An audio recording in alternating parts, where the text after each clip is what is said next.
What's up, everybody? It's your favorite gay-looking straight guy back with another explosive video. Today, I figured I would take a break from giving bad takes myself to instead focus on just a few of the worst takes I've seen regarding Russia's invasion of Ukraine. Now, unless you're a homeschooler living under a rock, which probably means you're also Republican, you most likely know about Russia's invasion of Ukraine. Since late February, Russia has unleashed full-blown terror upon Ukraine, blowing up buildings and claiming several Ukrainian lives.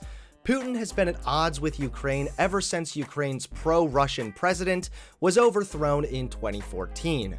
Putin has struggled to justify his insane invasion, citing blatant falsehoods such as denazifying Ukraine and his attempt to stop Ukraine's constant bullying. Yep, I remember the lesson my teacher would tell me growing up. If you ever experience bullying, just nuke that bitch. Tensions really boiled over when Ukraine made its goal to join NATO crystal clear, something the Kremlin was not very happy about. Russia believes that NATO will threaten the historic future as a nation, so Russian troops began flooding Ukraine's border in late 2021, and now, as we know, full-blown war has broken out. That's pretty much a brief summary of what's going down over there. I've had some people ask why I haven't covered this event more extensively, and it's because I don't focus on foreign politics, partially because I'm not particularly educated on foreign affairs. If you're interested in hearing uneducated takes on foreign politics delivered in a ridiculously confident way, you should go check out the Twitch channel Hassan. Luckily for me, however, you don't need too many brain cells to know the basics, which is Russia bad, Ukraine good. But of course, whenever massive events like this take place, we are never short of incredibly stupid, bad takes. I have seen horrible takes from both the left and the right, so without further ado, here's just a few of the worst takes regarding Russia's invasion of Ukraine. Like a good little centrist, we'll start with some bad takes that I've seen coming from the liberals. First up, we have MSNBC's chief chucklefuck, Joy Reid. She claimed the world is only paying attention to Ukraine because it's a white Christian nation. The world is paying attention because this is happening in Europe. If this was happening anywhere else, would we see the same outpouring of support and compassion? But we don't need to ask ourselves if the international response would be the same if Russia unleashed their horror on a country that wasn't white and largely Christian. Because Russia has already done it in Syria. This is a teachable moment for us in the media. We aren't afraid to call out our own industry. There is a lot of soul searching that we need to do in Western media about why some wars and lives seem to matter more than others. Okay, she does realize that Russia is also largely white and Christian, right? She may have somewhat of a point about disproportionate media coverage, but I wholeheartedly reject the notion that that's only because of race. Firstly, many of the countries she referenced as not receiving enough coverage are perceived as being third world countries, and conflict in those regions tends to be more common. It's sad, but more frequent conflict makes the events less sensational and less likely to be covered. If anything, this is an issue with the media primarily focusing on money. Secondly, this invasion specifically holds unique weight because of the risk of a full-blown world war, as well as the fact that this region hasn't experienced conflict like this since World War II. Finally, she brought up Syria and Russia's supposed invasion of Syria. When it comes to places like Syria, Russia is largely seen as an ally to them, as well as the fact that Syria tends to be at odds with the US. Russia did intervene in Syria's civil war at the request of Syria, but this is a far cry from an imperialist invasion. Even more so, Russia's invasion of Ukraine was largely stoked because of Ukraine's desire to join NATO.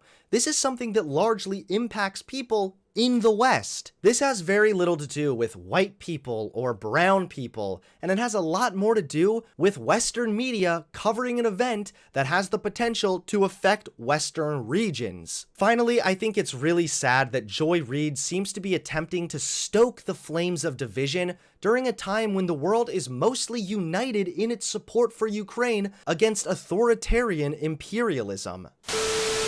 Next up, I wrote a little poem here, so I would like to deliver that poem to you now. Dear Putin, if only I were your daddy, I would be so nice to you.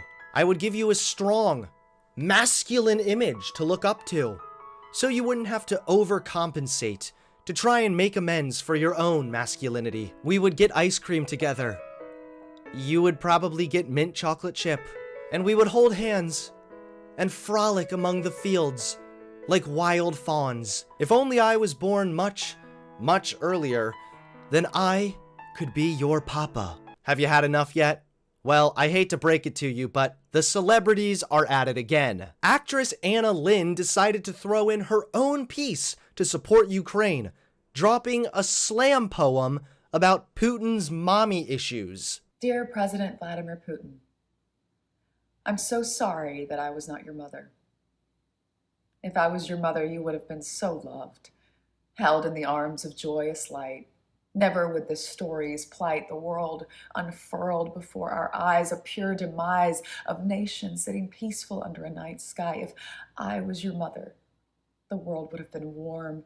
So much laughter and joy, and nothing would harm. I can't imagine the stain, the soul-stealing pain that the little boy you must have seen and believed, and the formulation of thought quickly taught that you lived in a cruel, unjust world. A modern-day Shakespeare, if I do say so myself. I never quite cared for Shakespeare. This video specifically really gets me because in a twisted way, it's actually really misogynistic. Like, how do we keep blaming women for all this shit? How did we come to the conclusion that Putin's maniacal ego is somehow the fault of his mother? Maybe it was his dad's fault. Maybe his parents had nothing to do with it. Maybe Putin just hit his head one too many times when he was growing up. I'm not even sure what else I can say about this level of cringe, other than the fact that now the world has two things to unite over: support for Ukraine and hatred for slam poetry. Now that we're done cringing at the liberals, it's time for weeping and gnashing of teeth. Because the right-wing response hasn't been quite as cringy, it's just been full-blown fucking insane. First up, we have Lauren Witzke, who seems to be taking a break from running drugs for the cartel, blacking out on opioids, and spewing vitriolic transphobia at Blair White, while Blair desperately tries to convince Lauren that she is, in fact, one of the good ones. Here's the deal also, Russia is a Christian nationalist nation. They're actually Orthodox Christian. I'm Russian Orthodox. So, I actually support Putin's right to protect his people and always put his people first, but also protect their Christian values. This Lauren loser has declared war on my brain cells. Ukraine is also majority Christian. You know that, don't you, Lauren? Oh, who am I kidding? Probably not, because she's a fascist. And fascists are running on 2 brain cells and an IQ lower than room temperature. Next, how do you support Putin's supposed right to protect his people when he's the one invading Ukraine? If anything, your argument would make way more sense if you were talking about Ukraine. I identify more with with Putin's Christian values than I do with Joe Biden. So, there is that. There is that there. So you identify more with the authoritarian dictator who happens to be a Christian more than you identify with Joe Biden, a devout, lifelong Catholic? Lauren, I'm starting to think that your simping for Putin has nothing to do with Christian values. Christian nationalist countries also are a threat to the global regime. Like the Luciferian regime, it wants to mash everything together, but Putin takes care of his people. He looks out for his people. I watched as he deported, they literally walked them through the streets, the criminal illegals who were coming into their country. Yeah. They walked them out and they escorted them out and they said, get out. I can respect that. I can respect that, and I can respect the fact that Putin does everything he can to protect his people. She tries to posture with these flimsy excuses as to why she identifies with Putin, but at the end of the day, she hits on several fascistic tendencies in only 1 minute. Firstly, Lauren is ultimately drawn to power, strength, and intolerance, and Putin meets all of these qualities. Tenet 3 of fascism is the cult of action for action's sake. Action being beautiful in itself, it must be taken before or without any previous reflection. Thinking is a form of emasculation. Fascists and conservatives love the appearance of strength and action for the sake of action. And finally, like a demented cherry on top of a shit sundae, she ends her incoherent babbling with another fascistic tendency: the obsession with a plot. Thus, at the root of the fascist psychology, there is the obsession with a plot, possibly an international one. The followers must feel besieged. By appealing to this ludicrous conspiracy and this insane satanic plot, she can justify her disgusting shilling for one of the most disgraceful dictators alive today. Although I will say she does make one decent point: if Satan exists, I think we know what she looks like. Finally, we have another right-winger. I've never actually seen this guy, but he looks like the video game equivalent of NPC white male number 11233. Okay, let's try not to judge a book by its cover. Let's hear what the deep state warrior has to say. Let's be real about a few things. Canada cracking down on protesters and freedom of speech, seizing truckers' bank accounts matters a lot more than Ukraine. For that matter, the tyranny of our own leaders matters a lot more than anything Vladimir Putin does. Vladimir Putin isn't forcing you to get a vaccine. Vladimir Putin isn't deplatforming you from Twitter and YouTube and Airbnb and seizing your bank accounts. Vladimir Putin isn't propagandizing your children into cutting their genitals off. Those are issues that matter. Putin isn't telling me that I'm not allowed to jerk off in my fish tank. I love how he brings up straw man versions of culture war BS spread by lunatic Republicans trying to win elections as issues that matter, when this issue with Ukraine and Russia has real potential to become a full-blown world war. I find it really funny that to these people, getting a safe and effective vaccine is tyranny. This guy wouldn't survive a day under a dictator like Putin. Secondly, the Supreme Court struck down Biden's attempt to force businesses to vaccinate their employees, sadly. So what are you even talking about? Is a private business requiring vaccines on their own volition tyranny to you? If so, do you want government tyranny to force private businesses not to require the vaccine? Make up your damn mind, monkey brain. Vladimir Putin isn't deplatforming you from Twitter and YouTube and Airbnb and seizing your bank accounts. Again, private companies banning people who hurt their bottom line. How is this Biden's fault exactly? But yeah, I mean, Putin is pretty cool because he lets me say the N-word on Twitter. Yeah, he puts people in concentration camps, but come on, at least you can watch YouTube. Vladimir Putin isn't propagandizing your children into cutting their genitals off. Cutting their genitals off from the Christian conservative camp that consistently circumcises their children. Great job, bro. We've heard this straw man repeatedly, but what's even funnier is that even though Russia is in no way accepting of LGBT rights, they're actually incredibly hostile towards LGBT people over there, trans people are legally allowed to receive sex reassignment surgery in Russia. So his claim doesn't even make sense. Lastly, how is supporting the medical consensus on issues like trans people propagandizing people?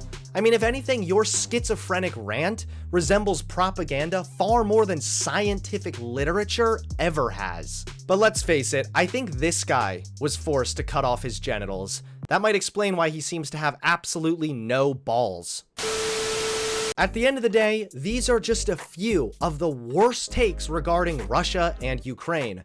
Both the left and the right have really dropped some doozies, but thankfully, your voice of reason in the midst of chaos is here to set the record straight. It's okay to admit that you don't know that much about foreign politics. It's much better than trying to speak on issues you know very little about. It's okay to talk about disproportionate media coverage, but don't make it about race and white people. And it's okay to talk about how much you want to suck Putin's dick, but just admit to it instead of hiding behind US culture war talking points. And it's actually no. Slam poetry is never okay. Don't forget to hit that subscribe button and click the bell so you get notified when I drop a new video.